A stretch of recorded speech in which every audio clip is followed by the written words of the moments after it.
Millions of Americans are digging out after a really powerful winter storm hit several states, dumping historic levels of snow from Delaware to Maine.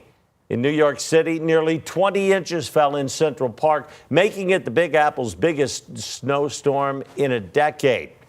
And check out this tree that came crashing down. It broke through the sidewalk, destroyed the blue car underneath it. Well, you're not going to see it. That's Central Park in New York, I think. Also damaged another vehicle, two along the way. Heard something coming down, like the limbs had broken, and all of a sudden it all came down in one swoop. It was just, one of those shocking events. There you go. That's that tree we're talking about right there.